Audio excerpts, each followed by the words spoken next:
Et bonjour à toutes et à tous, bienvenue dans ce 4e numéro de Power Up. Hop, qu'est-ce que je raconte moi ? Power Up c'est terminé, du moins le nom Power Up a été abandonné pour différentes raisons. La première étant le référencement, car il existe franchement 10 ou 20 podcasts qui s'appellent déjà Power Up, donc pas terrible de se faire une place parmi tous ces podcasts déjà bien installés. Et puis la seconde étant pour une raison, je dirais de langue, car on pourrait penser que Power Up était un podcast anglophone avant de cliquer dessus, donc il fallait remédier rapidement à ça et trouver un nom qui sonne français. Alors, j'ai réuni toute mon équipe autour de moi et on a fini par se mettre d'accord sur Esprit Pétula. Déjà parce que le jeu de mots est de qualité, compte tenu du fait que Pétula c'est mon nom, et puis parce qu'il va me permettre de faire de l'esprit, on va dire, en mettant de gros guillemets, à savoir parler un petit peu de tout ce qui me fait envie. Et cerise sur le gâteau, je crois de mémoire que Hugo, mon prénom, veut étymologiquement parlant dire esprit. Donc Esprit Pétula, c'est ni plus ni moins que mon prénom et mon nom. C'est fou quand même ça. Bref, après ces petites explications, permettez-moi quand même de me présenter. Je suis Hugo Pétula, illustrateur, streamer, ascendant imitateur. Je peux vous faire un Homer Simpson de qualité si vous voulez. Non, pas besoin, merci, au revoir. Bon tant pis. Et je vous propose ce podcast destiné à toutes celles et ceux intéressés de près ou de loin à l'art, à l'auto-entrepreneuriat, ou qui ont envie simplement d'écouter mes élucubrations. Qu'est-ce qu'on va faire aujourd'hui ? On va rapido faire un point de quelques infos que j'ai dénichées, puis je vous donnerai mon avis sur faut-il faire une école d'art pour devenir dessinateur ? En vous racontant brièvement mon expérience personnelle, et on terminera par parler rapidement également de Alba BG, en réaction au podcast de la semaine dernière sur faut-il travailler pour de la visibilité ? L'introduction étant terminée, je vous propose qu'on éteigne les lumières et qu'on reprenne nos esprits. Esprit Pétula. Si tu es là, lance le jingle.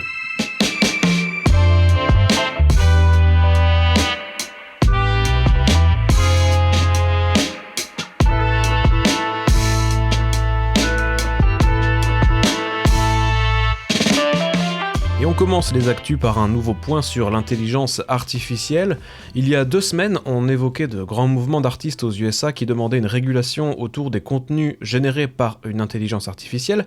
Je précise que ce texte n'est pas écrit par une IA, je l'ai tapé intégralement de mes petites mains. En tout cas, à l'heure actuelle, les grèves continuent d'exister aux USA, avec pas mal de manifestations. On le voit un petit peu partout, dans toutes les industries, surtout cinématographiques, qui est la plus impactée par ces grèves. Ce qui va retarder des sorties cinéma et séries, donc pour celles et ceux qui voulaient Stranger Things tout de suite, il faudra attendre encore un tout petit peu.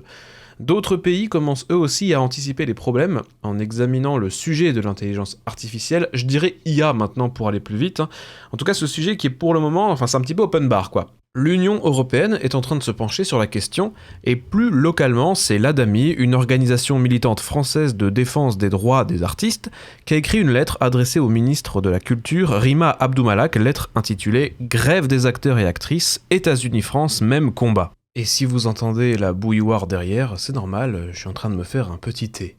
Cette lettre en question explique que des milliers de personnes pourraient rapidement perdre leur emploi, en France, notamment dans l'industrie du cinéma, car les IA peuvent déjà remplacer des acteurs, mais aussi des doubleurs avec des voix synthétiques, et on pourrait imaginer que des films ne soient plus du tout réalisés par des humains et uniquement par de l'intelligence artificielle. Je cite la lettre, « Pour regarder l'IA comme un progrès, il faut d'urgence réguler son usage. L'idée est que, de la même manière que les droits d'auteur sont reversés en streaming, de rémunérer des artistes en cas d'exploitation de leurs travaux par des systèmes d'IA. » Pour le moment, Bruxelles, sinon je vais me faire lyncher par les amis belges, Bruxelles, à l'échelle européenne, est en train de finaliser un texte qui s'appelle l'AI Act. C'est un texte qui n'aborde aucunement la question des droits d'auteur. L'AI Act, c'est une loi qui va chercher à réglementer la technologie en fonction de son risque de causer des dommages. On peut imaginer que ça puisse être orienté fake news, contenu haineux, sexuel, harcèlement, deepfake et compagnie. La balle est donc à présent dans le camp des politiciens.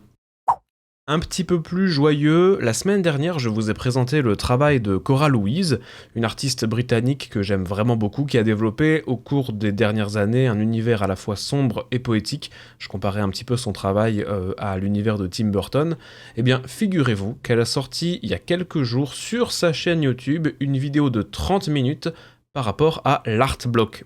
Alors l'art block, c'est, vous savez, quand vous n'avez plus vraiment le mojo pour entreprendre quoi que ce soit dans votre domaine artistique de prédilection, vous n'avez plus vraiment d'inspiration, plus de motive, et ben si vous cherchez un petit peu d'aide, quelques bons conseils, ben, cette vidéo elle est faite pour vous. Alors je précise, elle est en anglais, avec un bon accent britannique, mais bon, vous pouvez activer les sous-titres automatiques, et franchement, ça fait le taf, hein, si jamais vous êtes un peu en galère. Et cette vidéo, c'est vraiment de la bienveillance, de la gentillesse. Elle parle même de sa méthode, elle, qui est la méthode CUE, alors Cultivate, Unwind and Experiment. Alors, c'est 3 points pour lutter contre l'art block. Alors, si je dégrossis un petit peu, Cultivate, ça va être la partie pour développer de nouvelles compétences, c'est s'entraîner aux fondamentaux, apprendre de nouvelles choses. Ne pas s'inquiéter du tout des manques qu'on peut avoir sur tel ou tel domaine, hein, parce que ces lacunes peuvent être des signes, selon elle, que vous devez aller explorer un petit peu dans ce sens-là et sortir de votre zone de confort pour gagner en confiance. La deuxième partie, le U, c'est unwind. Littéralement, ça veut dire se détendre. Et là, pour le coup, c'est créer des choses sans importance, sans intention de poster ou quoi que ce soit, sans se mettre la pression des réseaux sociaux, créer sans but. On peut avoir le sentiment que c'est du temps perdu, puisqu'il n'y a pas de récompense, pas d'argent, pas d'opportunité d'emploi, pas de retour, puisque c'est quelque chose qui va rester sur votre ordinateur ou sur votre carnet. Mais elle raconte le fait de reprendre du plaisir à redessiner juste pour soi, sans justement cette pression.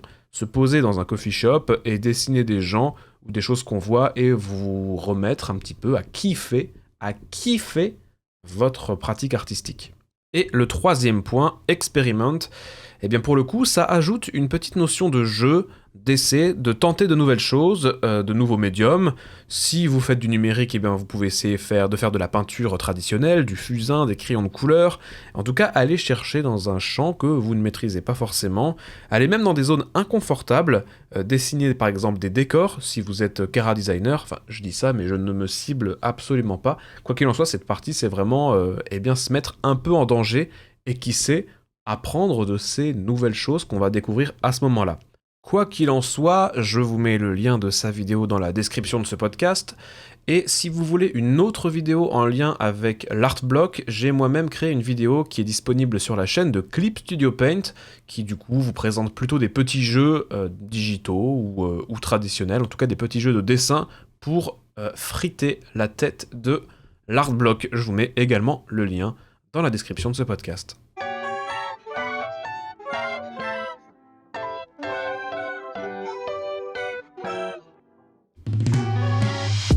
Faut-il faire les beaux-arts pour être un artiste ? Voilà, c'est la question à laquelle on va tenter de répondre dans ce podcast. Alors j'ai choisi les beaux-arts car moi-même j'ai fait les beaux-arts, donc je sais, on va dire, à peu près de quoi je parle. Dans cette partie-là, je ne vais pas parler des écoles plus techniques, on va dire comme les Gobelins, les écoles de graphisme ou d'animation, qui elles vont vous faire tryhard d'une technique pour que vous deveniez des cracks là-dedans. Là, on va parler de beaux-arts comme école au sens large, l'école publique. Alors pour info, j'ai fait les Beaux-Arts de Metz entre 2010 et 2015, et dans mon cas, oui, ça a été indispensable. Alors il faut bien distinguer deux choses qu'on a tendance à ne pas toujours séparer, les compétences techniques et le développement de l'esprit. Pour devenir hyper bon en dessin, en photo, en ce que vous voulez, vous n'avez pas besoin d'aller dans une école d'art. Non, vous pouvez tout apprendre seul, il existe des milliards de ressources en ligne pour devenir des immenses boss dans votre domaine.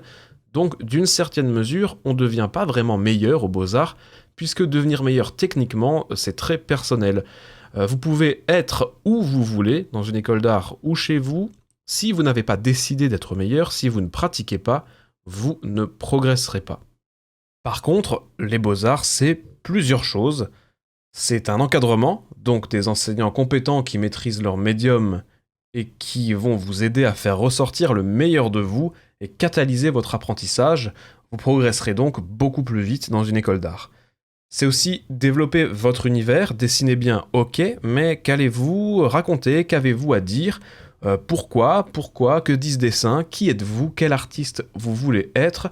Les beaux-arts ne vous demandent pas juste de faire de beaux dessins ou de belles photos, mais de savoir en parler, de savoir dire ce que ça raconte et de savoir mettre vos tripes sur la table. Les beaux-arts, c'est aussi découvrir un tas de techniques. Je suis entré sachant que je voulais faire du dessin, je savais en plus déjà dessiner, j'avais déjà un bon niveau de dessin sans avoir pris aucun cours de ma vie, donc je me destinais plutôt à ça en faisant les beaux-arts, j'ai continué d'ailleurs là-dedans. Par contre, à côté de ça, j'ai appris la vidéo, la photo, la gravure, la peinture, le son, le multimédia, j'ai appris le cinéma, j'ai appris à coder des sites, des applis, des jeux vidéo, j'ai appris à créer des objets en volume, à faire des œuvres interactives, des installations, des projections. J'ai aussi appris l'anglais, l'histoire de l'art et la bande dessinée, l'écriture et la poésie. En plus de ça, j'ai pu rencontrer des artistes des quatre coins de la France, Jean-Yves Joignet, Claude Ruteau, Mark Webster. J'ai aussi eu accès à une montagne de matériel et de connaissances, des expositions gratuites, des séminaires, des voyages en Europe. J'ai tout eu à portée de main et tout a nourri mon dessin et ma réflexion. Les beaux-arts, et je crois que c'est aussi peut-être le plus important, c'est les autres élèves, vos camarades de classe et vos camarades dans l'école. À vrai dire, moi j'étais perdu dans mes études avant, j'ai fait des études d'infirmier et j'étais pas entouré de personnes particulièrement créatives, alors que je crois que j'aspirais vraiment à créer, plus de vouloir aider autrui et me rendre utile. Et puis en rentrant aux Beaux-Arts, j'ai rencontré des dizaines de personnes comme moi, avec une envie de créer, et avec tous des compétences très différentes. J'ai appris la photo grâce à une copine ségolène, Timothée m'a appris la BD, Tommy m'a appris à construire des meubles, Florian m'a appris à créer des jeux vidéo, et moi j'ai probablement aidé aussi d'autres personnes avec ma connaissance du dessin, et puis tellement d'univers différents, chaque étudiant a son monde, a sa sensibilité, donc c'est une mine de connaissances et d'inspiration. Enfin, j'étais vraiment à ma place dans cet univers. Alors non, vous n'êtes pas obligé de faire les beaux-arts, ça c'est vrai. Vous pouvez créer votre BD, faire votre compte Instagram, vendre pour des millions, sans avoir franchi la porte d'une école d'art. Mais les beaux-arts, c'était quand même quelque chose, hein. Quel souvenir, quelle bande de potes, combien de projets j'ai fait, des dizaines, peut-être des centaines. Alors, dans mon cas très personnel, oui, faire les beaux-arts, ça a été indispensable. J'aurais jamais été la personne que je suis sans avoir fait cette école. Alors merci à eux. Merci à ceux qui ont croisé aussi mon chemin durant toutes ces années d'études. Merci Didier, merci Gérard, et merci Julien.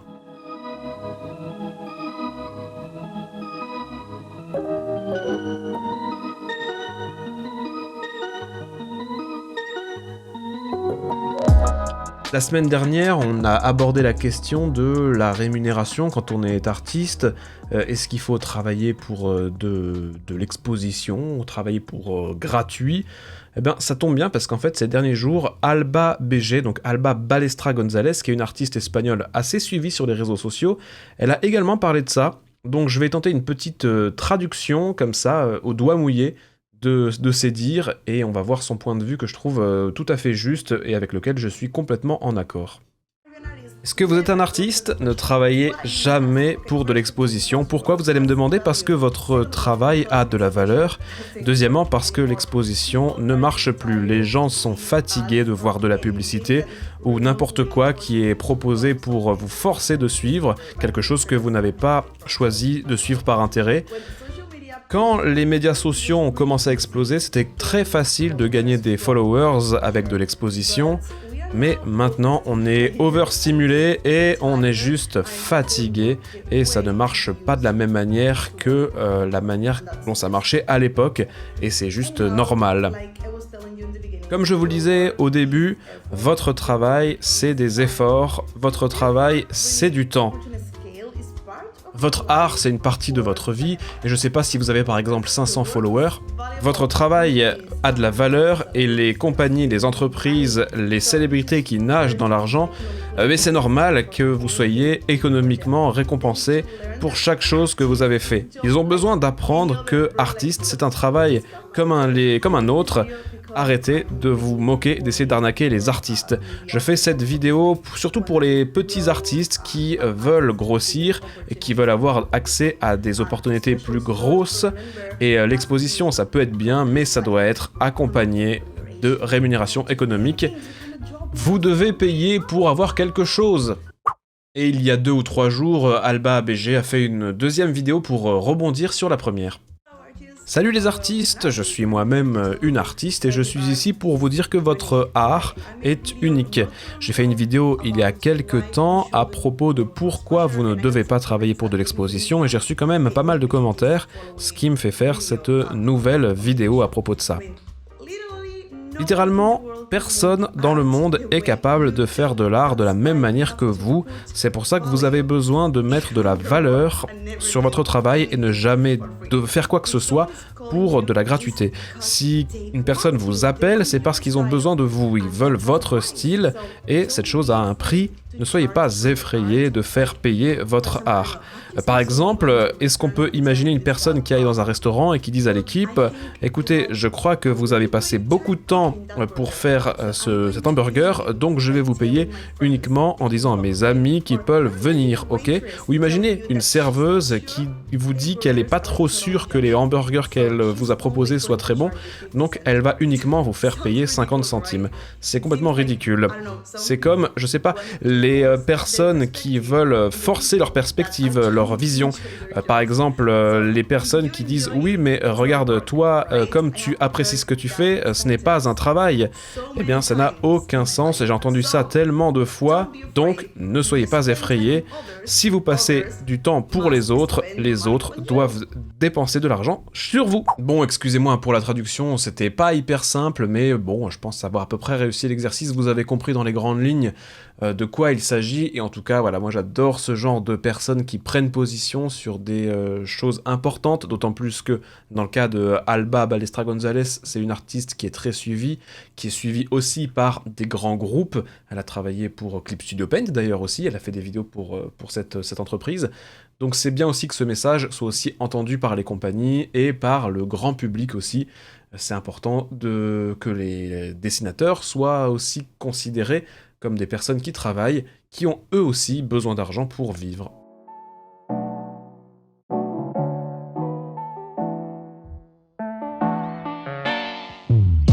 Et voilà, Esprit Pétula, c'est terminé. J'espère que vous avez appris plein de choses, quoi qu'il en soit. Et pas quoi qu'il en soit, ça ne veut rien dire, une phrase qui commence par quoi qu'il en soit. En tout cas, vous pouvez me suivre sur les réseaux sociaux, sur Instagram, sur Twitch, pour voir en direct ma manière de dessiner. Si vous avez des questions, si vous voulez qu'on interagisse, vous avez en tout cas plein de liens sous le podcast. Je vous dis à très bientôt pour un nouveau numéro. Prenez soin de vous.